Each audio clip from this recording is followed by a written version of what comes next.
Chief Engineer Zarel's upper appendages trembled as she studied the holographic readouts floating before her. The quantum fold drive chamber stretched around her in a perfect sphere, its polished surfaces designed to contain and channel energies that could bend space itself. But today, those surfaces reflected only darkness.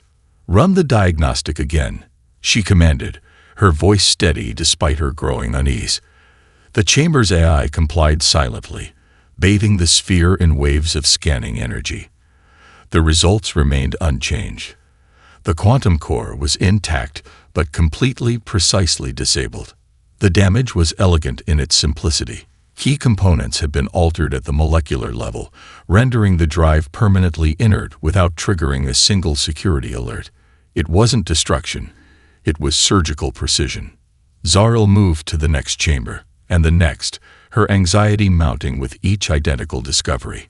All 37 quantum fold drives in the Stellar Assembly's premier shipyard had been neutralized in exactly the same way. "Security Chief Varin requests your immediate presence in the analysis chamber," the AI announced, its tone perfectly modulated. Zarel acknowledged with a gesture, her mind racing through possibilities. The quantum fold drive was the Stellar Assembly's most closely guarded secret, the culmination of 3 centuries of research. Its sabotage should have been impossible. The analysis chamber hummed with activity when she arrived. Varin's typically immaculate silver scales were dulled with stress, their natural luminescence dimmed. Multiple holographic displays surrounded him, each showing different angles of the affected components. "Look at this," he said without preamble, enlarging one particular image. "We found traces of an unknown catalyst in the molecular structure of the damaged parts. It's like nothing in our database." Zarel studied the complex molecular chains, some new form of nanoscale technology. "That's what we thought at first," Varin replied, manipulating the display. "But there's something else. The catalyst structure shows signs of organic optimization, the kind that only comes from biological evolution." A chill ran through Zarel's primary nervous system. "Which species?" Varin's scales flickered in the equivalent of a grim smile. "We found traces of carbon-based compounds unique to one particular world." He paused, letting the implications sink in. "Earth. Humans." Zarel's surprise caused her translator to glitch slightly. "But they're barely interstellar. Their ships still use primitive warp field technology. They couldn't possibly." "Exactly," Varin interrupted. "They shouldn't be capable of this. Their official technology level is at least 2 centuries behind this level of molecular engineering. Yet the evidence is undeniable." Zarel moved closer to the display, studying the elegant simplicity of the catalyst's design. "Have you informed the Assembly Council?" "Not yet. This has political implications. The humans were just granted provisional membership last solar cycle. If we accuse them without absolute proof." "But why?" Zarel wondered aloud. "Why sabotage the drives so precisely? If they have this level of technology, why not simply steal the designs?" Varin's scales rippled thoughtfully. "Perhaps that's the question we should be asking. The humans have shown themselves to be unpredictable. Their approach to technology often seems chaotic, inefficient. Yet they achieve faster than light travel with warp fields, a technology we abandoned centuries ago as a dead end." Zarel noted. "Perhaps we should watch them," Varin finished. "Quietly. Let them think their sabotage went undetected. If this was their first move, there will be others." Above them, the shipyard's vast array of sensors reoriented, focusing new attention on the distant blue world that had just become the center of the greatest technological mystery in stellar assembly history. Humanity had made their move in this cosmic game. Now it was time to see what they would do next. Neither Zarel nor Varin noticed the small discrepancy in their sensor logs, a tiny blank spot in the quantum temporal readings that might have told them this wasn't just about sabotage, it was about prevention. "They're not even trying to hide it," Senior Observer Kexley muttered, adjusting the quantum sensors focused on Earth's largest orbital shipyard. 3 months had passed since the Sabotage discovery, and the Stellar Assembly's finest surveillance experts had expected to catch humans secretly developing quantum technology. Instead, they found something far more puzzling. The massive construction bay before them pulsed with the characteristic blue glow of a warp field generator, its spiral geometry a stark contrast to the elegant spheres of quantum drive technology. Workers in environmental suits moved around the half-finished ship, their movements seemingly random but purposeful. "Play the comparison again," Kexley instructed the AI. 2 holographic displays materialized, showing human ships under construction from different Earth facilities. The differences were immediately apparent. Each vessel's warp field geometry was unique, with subtle variations in field strength, containment patterns, and power distribution. "Analysis complete," the AI announced. "Detected variations in warp field configuration. 2,847 distinct patterns across 312 vessels currently under construction. No standardization protocols detected." Varin, who had been silently observing from the back of the room, moved forward. "How many of these variations are improvements over their base design?" Approximately 41% show increased efficiency, 38% show decreased efficiency, 21% show no significant change. However, the AI paused, an unusual occurrence that made both observers' scales ripple with interest. The decreased efficiency patterns are being replicated and modified as frequently as the successful ones. They're learning from their failures, Varin realized, his scales shifting to a thoughtful shade of blue. Every variation, successful or not, feeds into their next design iteration. Kexley manipulated the display, focusing on a particular ship. Its warp field twisted in ways that should have torn the vessel apart, yet sensors showed stable containment. This shouldn't work. The field geometry violates 3 different principles of stable warp mechanics. Yet it does work, Varin noted. Pull up the history of that design variation. The display filled with a cascade of technical data. The design had evolved through 15 iterations, each one failing slightly differently, until version 16 achieved stable field containment. Rather than abandon the unstable geometry, the humans had somehow adapted their containment systems to work with it. "They're not just building ships," Kexley said slowly. "They're conducting thousands of experiments simultaneously. Every vessel is a test platform.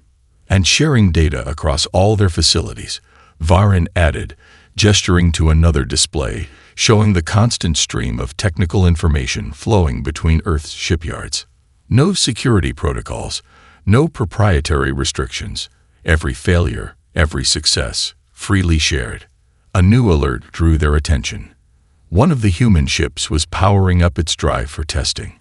The observers watched in fascination as the primitive warp field sprang to life, its geometry shifting in ways their models insisted were impossible.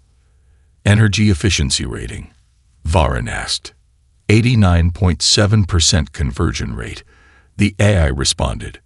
15.3% higher than our previous observations of warp field technology, and, another pause, 2.1% higher than current quantum fold drive specifications. Silence filled the observation chamber. The implications were staggering. The humans hadn't just refined an obsolete technology. They had pushed it beyond what the Stellar Assembly's finest minds had thought possible. "Perhaps," Kexley suggested carefully, "we should reconsider our assessment of their technological level." Varin's scales shifted to a deep purple of concern. "No, we need to understand their methodology first. This chaos, this inefficient approach to innovation, it shouldn't work, yet somehow." "Sir," the AI interrupted. "New construction detected in their lunar facilities. Design pattern indicates another variant, incorporating elements from both their failures and successes of the past week." The observers watched as humanity's next experiment took shape, their certainty about technological progress evolving with each passing moment. Something unprecedented was happening in Earth's shipyards, hidden in plain sight behind a veil of apparent primitiveness. They just hadn't figured out why. The holographic displays in the Stellar Assembly's monitoring station cast shifting shadows across Chief Analyst Mirox's iridescent scales. 6 months of continuous observation had generated an unprecedented amount of data on human shipbuilding activities. Now, finally, patterns were emerging from the chaos. "Display timeline overlay," she commanded, her voice rough from too many sleepless cycles. The AI compiled the requested data, showing the evolution of human warp field technology across all their construction facilities. The resulting visualization resembled a living, breathing organism, branches of development spreading out, some withering while others flourished. "Fascinating," Dr. Ventu remarked. His research team gathered around the display. As the Assembly's leading expert in evolutionary systems, he'd been called in to make sense of the human's peculiar development methodology. They're applying biological principles to technological development. Mirox adjusted the display, highlighting failed design branches. "See how they preserve the data from failed experiments. They're treating technological dead ends the same way genetics treats recessive traits." A new alert drew their attention. In Earth's lunar shipyards, a vessel designated Explorer 217 was preparing for its first warp field test. Its design incorporated elements from 3 different failed configurations, combined in a way that the Assembly's predictive models insisted would be catastrophic. "They can't be serious," one of Ventu's assistants muttered. "That field geometry would tear apart any known containment system." The observers watched as Explorer 217's warp field flickered to life. The energy patterns were chaotic, threatening to collapse at any moment. Then something unexpected happened.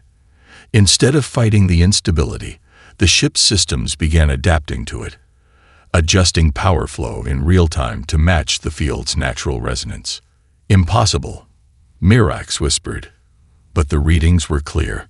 Explorer 217's warp field had stabilized at an efficiency rating of 92.3%, another incremental improvement over previous designs. "Not impossible," Ventu corrected, his scales shifting to the deep green of scientific excitement. "They're not trying to force the field into a predetermined stable configuration. They're letting it find its own stability point and adapting their systems to match." The implications hit Mirox like a gravitational wave. They're treating their ships as living systems, capable of adaptation and evolution. More than that, Ventu added, manipulating the display to show the data flow between human facilities. "Look at how quickly this new data is being incorporated into other designs. Every ship, successful or not, feeds into their collective knowledge base. They're accelerating technological evolution through massive parallel experimentation." A junior analyst spoke up from her station. "But the resource waste, the number of failures, it's so inefficient compared to our development protocols." "Is it?" Ventu challenged, bringing up a comparison chart. "In the 6 months since we began observation, they've achieved what our traditional development cycle would take decades to accomplish. Yes, they have more failures, but each failure teaches them something new." Mirox's scales rippled with sudden realization. The quantum drive sabotage. What if we're looking at this all wrong? What if they weren't trying to steal our technology at all? "Because they're developing something better," Ventu finished her thought. "Something that evolved naturally from their understanding of space-time, rather than being forced into theoretical perfection." The displays updated again as 3 more human vessels began their test sequences, each with its own unique approach to warp field geometry. Some would fail, others would succeed, but all would contribute to humanity's growing understanding of space-time manipulation. "Notify Security Chief Varin," Mirox decided. "The pattern is clear now. The humans aren't just building ships. They're conducting the largest parallel engineering experiment in known space, and they're doing it in full view of anyone who cares to watch." As the data continued to flow across their screens, the observers began to understand that they weren't watching primitive technology at all. They were witnessing the birth of something entirely new. an evolutionary approach to innovation that could change everything they thought they knew about technological development. The real question was, what would they evolve next? Ambassador Lyrax stood before the Stellar Assembly's High Council, her scales shimmering with carefully controlled diplomatic neutrality. The chamber's crystal walls reflected the soft light of distant stars, a reminder of everything at stake in this moment. "The humans have agreed to our inspection request," she announced, causing a ripple of surprise through the gathered counselors. "In fact, they've invited our engineering teams to visit all their major shipyards. They're offering complete access, effective immediately." High Counselor Zether's scales flickered with suspicion. Complete access. They must know we've detected their involvement in the quantum drive incident. This is clearly an attempt to misdirect our investigation.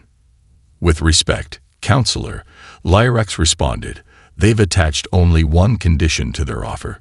She paused, checking her data tablet. "They request that our engineers participate in their development processes while they're there. They want our teams to contribute ideas." The chamber erupted in confused discussions.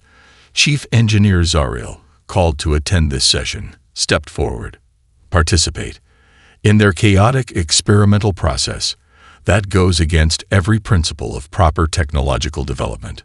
The main display activated, showing a transmission from Earth's diplomatic office. A human representative, Dr. Sarah Chen, appeared on screen. Her calm smile seemed genuine as she addressed the council. "We understand your concerns about our shipbuilding methods," she began. "Rather than try to explain, we believe it's better to show you. Our facilities are open to your engineers. They can work alongside our teams, see our processes firsthand, and yes, contribute their own insights. We believe the best way forward is through shared understanding." Zariel studied the human's expression, looking for signs of deception.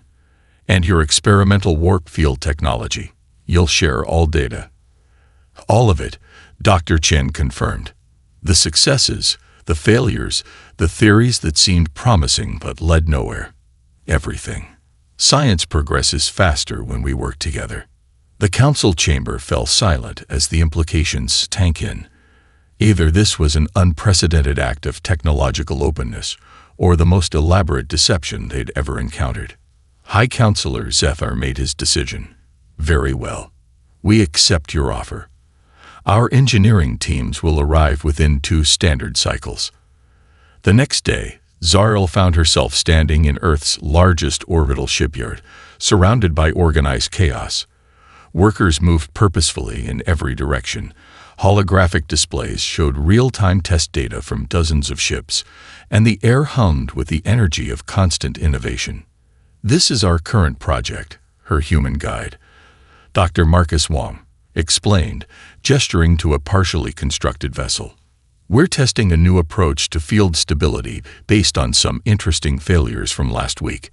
Would you like to see the data?" Before Zariel could respond, alarms blared from a nearby test chamber. Rather than panic, the humans rushed to their stations with excitement. A warp field experiment was producing unexpected results. "Perfect timing," Dr. Wong grinned. "Come see how we handle surprises." Zariel watched in amazement as the humans embraced the anomaly, adjusting their instruments to gather as much data as possible. They weren't trying to shut down the unexpected reaction. They were learning from it. "But your safety protocols," she began, "are built around learning from the unexpected," another engineer chimed in. "Every anomaly is an opportunity to understand something new about spacetime." Throughout the day, Zariel's understanding of innovation began to shift.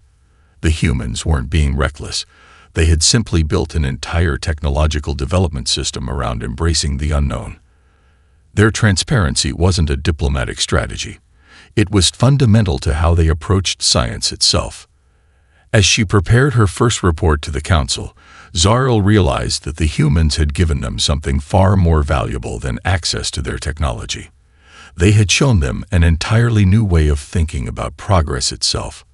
The question was, Would the stellar assembly be brave enough to learn from it? Captain Sarah Martins watched the warning indicators flash across her bridge displays with practiced calm. The SS Horizon's warp field was destabilizing, its normally steady blue glow flickering with dangerous energy spikes. They were less than an hour from the Ax-3 homeworld, carrying vital medical supplies for a research station. "Engineering, status report," she commanded, her voice steady despite the growing crisis. Chief Engineer James Chen's voice crackled through the comm. "The field resonance is cascading, Captain. Standard containment protocols aren't working." But he paused, and Martinez could hear the excitement beneath his concern. "We might have an opportunity here." In the Ax-3 Space Control Center, alarms blared as they detected the human vessel's deteriorating condition. Controller Vextree initiated emergency protocols, clearing all traffic from the approaching ship's vector. "Human vessel Horizon," he transmitted, "our sensors indicate critical drive instability. Recommend immediate shutdown and emergency beacon activation. Rescue vessels are being dispatched." Martinez acknowledged the transmission while watching Chen's team execute a series of precise adjustments. The engineer had recognized something in the failure pattern, a possibility that had emerged from thousands of documented drive failures across Earth's fleet.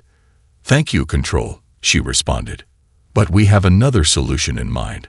Request permission to maintain course while we implement Emergency Protocol Beta 7. In the control center, Vextree's scales rippled with confusion. The human ship's drive signature was becoming more unstable, not less, yet their crew remained calm. He watched in fascination as they made adjustments that seemed to deliberately amplify certain aspects of the destabilization. "What are they doing?" his supervisor demanded, watching the energy readings spike dangerously. On the horizon, Chen's voice rang with triumph. "Field transformation initiated, Captain. The containment collapse is feeding directly into the emergency matrix. Now." The failing warp field suddenly shifted, its chaotic energy patterns reorganizing into something entirely new. The blue glow stabilized, but in a configuration that made the Ax-3 sensors scream in confusion. "Impossible," Vextree whispered. The human ship was now surrounded by a field that shouldn't exist, a hybrid between a warp bubble and something else, something that bore a striking resemblance to a localized stasis field. Martinez allowed herself a small smile. "Ax-3 Control, Protocol Beta 7 successfully implemented. We've converted our drive failure into a temporary stasis warp hybrid field. Requesting approach vector to medical station, please." The control center erupted in activity as scientists and engineers rushed to analyze what they were seeing. The humans had taken what should have been a catastrophic drive failure and transformed it into an entirely new form of space-time manipulation. "How?" Vextree finally asked, his professional demeanor cracking with curiosity. "Every failure teaches us something new," Martins explained, her ship now moving smoothly through space in its impossible field configuration. "We've documented thousands of drive failures across our fleet. Each one showed us a different way space-time can be manipulated. This particular solution came from combining patterns we observed in 3 separate failure cascades last year." In engineering, Chen's team was already transmitting detailed data about the field transformation to Earth's central database. Within hours, ships across human space would receive updates allowing them to replicate this emergency procedure if needed. The Ax-3 observers were beginning to understand. The humans hadn't just built safety protocols to prevent disasters. They had created ways to transform potential catastrophes into new opportunities. Their ships weren't just vessels. They were ongoing experiments in pushing the boundaries of what was possible. As the Horizon docked safely at the medical station, its hybrid field dissolving smoothly back into normal space, Vextree made a note in his report. "Human innovation does not stop at success or failure. It transforms both into stepping stones toward new discoveries." The implications would keep the Stellar Assembly scientists busy for years to come. Dr. Elena Santos stood before the holographic reconstruction of the quantum fold drive, its elegant spherical design rotating slowly in the air before her. The Stellar Assembly's investigation chamber was packed with the finest scientific minds from both human and alien worlds, all gathered to understand what had really happened 7 months ago. The evidence was there all along, she began, her voice calm but firm. Hidden in the quantum resonance patterns that your sensors couldn't quite decode. We found it during our first contact with your ships, but we needed to be certain before we acted. High Counselor Zethar Scales shifted with a mix of emotions. Found what, exactly? Elena gestured, and the hologram zoomed in to the quantum core's molecular structure. New data streams appeared, showing cascading patterns that made the assembled X-theory scientists draw back in alarm. A quantum resonance cascade, she explained, one that would have grown exponentially with each activated drive. The more ships that used the technology, the faster it would have spread. She paused, letting the implications sink in. Within a year of full deployment, it would have created a chain reaction affecting every quantum fold drive in the galaxy. Chief Engineer Zaril moved closer to the display, her scales pale with realization. The Sabotage, you weren't trying to steal our technology. No, Elena confirmed. We were preventing a catastrophe. The quantum fold drive works perfectly in isolation. But once you achieve a critical mass of active drives, the resonance patterns begin to interact across vast distances. The very fabric of space-time would have begun to unravel. The chamber erupted in discussions as the assembled scientists processed this revelation.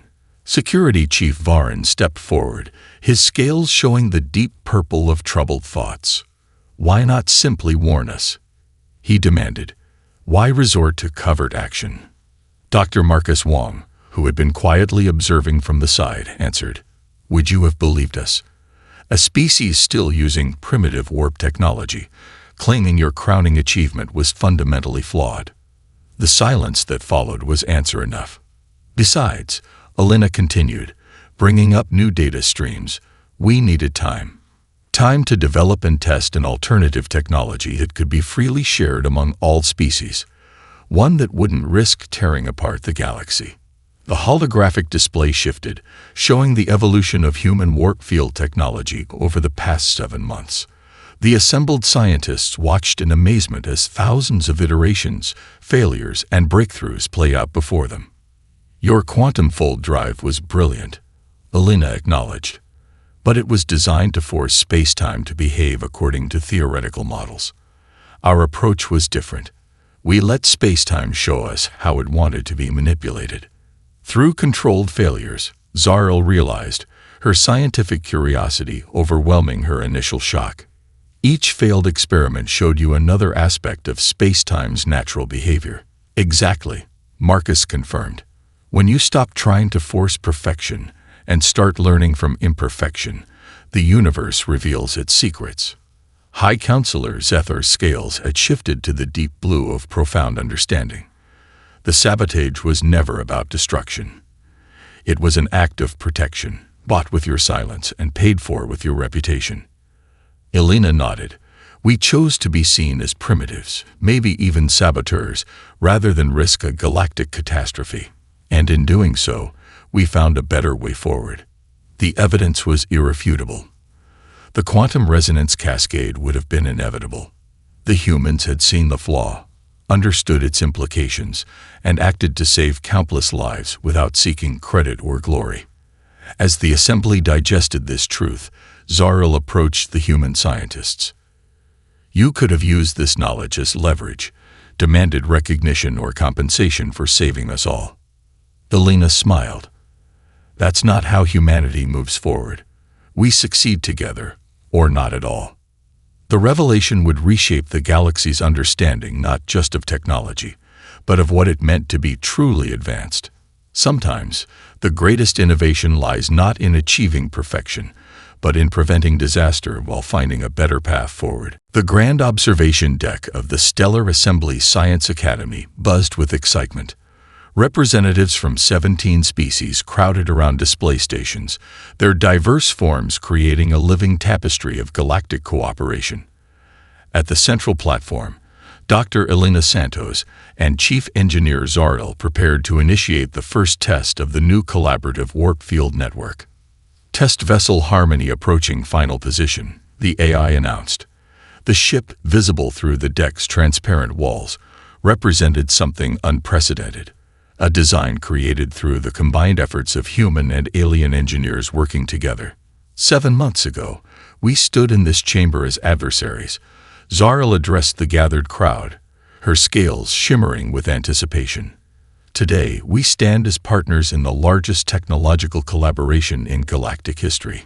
Elena nodded, bringing up the master display. It showed hundreds of ships across galaxy, each contributing real-time data to the network. The human practice of sharing both successes and failures had sparked a revolution in how species approached innovation. Harmony's drive system incorporates elements from 12 different species, Elena explained, each contribution building on the others, creating something greater than any one civilization could achieve alone.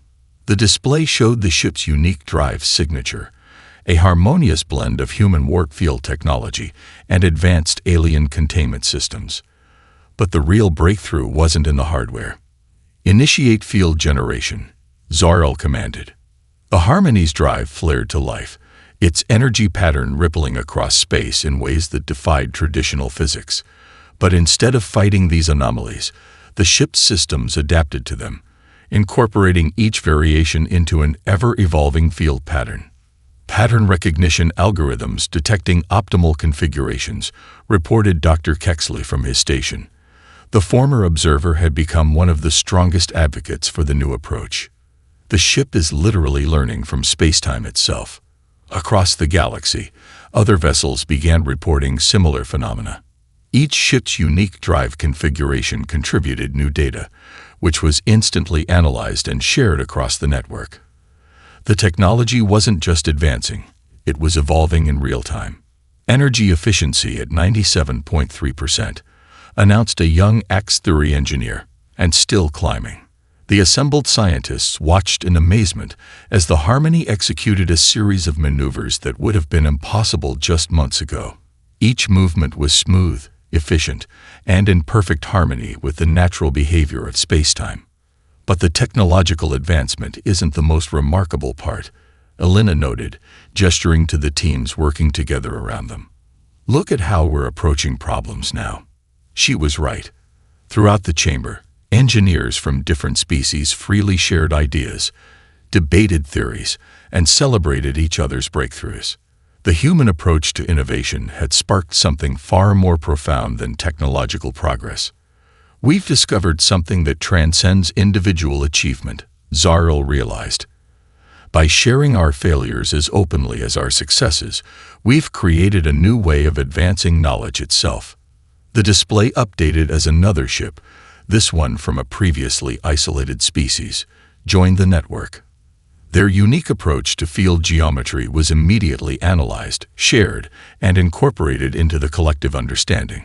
Every perspective adds value, Elena smiled. Every attempt, successful or not, teaches us something new. We're not just building better ships, we're building better ways of working together. As if to emphasize her point, the Harmony's drive signature suddenly fluctuated. Instead of panic, the gathered scientists responded with keen interest, their instruments recording every detail of the unexpected behavior. Potential new field configuration detected, the AI announced. Analyzing pattern for integration into network database. From potential catastrophe to universal cooperation, Zaril mused, watching the data flow. Perhaps this was the real breakthrough we needed all along. The observation deck hummed with the energy of shared discovery as the Harmony continued its dance among the stars. The ship's name had proven prophetic. It represented not just the harmony of different technologies, but the harmony of civilizations learning to innovate together. The galaxy would never be the same. 1 year after the quantum drive revelation, the Stellar Assembly's Grand Chamber hosted a ceremony unlike any in its history. Representatives from every known spacefaring civilization gathered to witness the inauguration of the Galactic Innovation Network, a system that would forever change how species approached technological advancement. High Counselor Zethar, his scales now permanently tinted with the blue of wisdom gained, stood before the assembled dignitaries. Behind him, a vast holographic display showed real-time data flows from thousands of ships and research stations across the galaxy. "A year ago," he began, "we thought we knew what innovation meant. We believed in perfect solutions, in carefully controlled development, in the superiority of theory over practice." He paused, his gaze sweeping the chamber. "We were wrong." The display shifted to show the SS Horizon, now a teaching vessel where engineers from different species learned to embrace the unexpected. Captain Martinez and her crew had become legendary for their transformation of drive failure into breakthrough. "The humans showed us a different path," Zethar continued, "not through speeches or theories, but through actions. They chose to save us from catastrophe silently, asking nothing in return. They showed us that true innovation comes not from seeking perfection, but from learning from every attempt, every failure, every unexpected result." Dr. Elena Santos stepped forward, joining him at the podium. The human scientist who had helped reveal the quantum drive flaw now led the initiative to integrate different species' approaches to innovation. "The network we're inaugurating today isn't just about sharing technology," she explained. "It's about sharing perspectives. Every species sees the universe differently. Every culture approaches problems in unique ways. When we combine these viewpoints, we discover solutions none of us could have imagined alone." The holographic display updated, showing a new ship design that emerged from this collaboration. Its systems incorporated insights from 20 different species, each contributing their unique understanding of space-time manipulation. "But perhaps more importantly," Elena added, "we've learned to embrace uncertainty. Every ship in our combined fleets is now both a vessel and an experiment. Every journey teaches us something new about the universe." Chief Engineer Zariel, now director of the Assembly's Innovation Division, activated another display showing the progress made in just 1 year. Drive efficiency had increased by orders of magnitude. Power consumption had plummeted. New applications of field technology were being discovered weekly. "The humans didn't just give us better technology," Zariel noted. "They gave us a better way to discover." Their willingness to share failures as openly as successes has transformed how we approach every aspect of development. The chamber's attention turned to a live feed from deep space, where a joint human-alien crew was testing the latest breakthrough. Their ship's drive field shimmered with patterns that would have been deemed impossible just months ago. "We stand at the beginning of a new era," Zethar declared. "One where progress isn't measured by individual achievements, but by our ability to learn and grow together." The assembled representatives watched as the test ship executed a series of maneuvers that demonstrated the latest innovations. Each movement was a dance between theory and practice, between control and adaptation, between the known and the unknown. Elena smiled as she watched the younger generation of scientists and engineers, human and alien alike, working together with an enthusiasm that transcended species boundaries. The fear of failure had been replaced by curiosity about what each attempt might teach them. "A year ago, we thought we were detecting sabotage," she reflected. "Instead, we were witnessing the first steps toward a revolution in how the galaxy approaches innovation itself." As the ceremony concluded, the vast network of ships and stations continued their endless experimentation, each adding to the collective understanding of the universe. The stars themselves seemed closer now, more accessible to all species working together in this new age of collaborative discovery. The future was no longer about reaching for perfection. It was about reaching for the stars, together, learning from every step of the journey.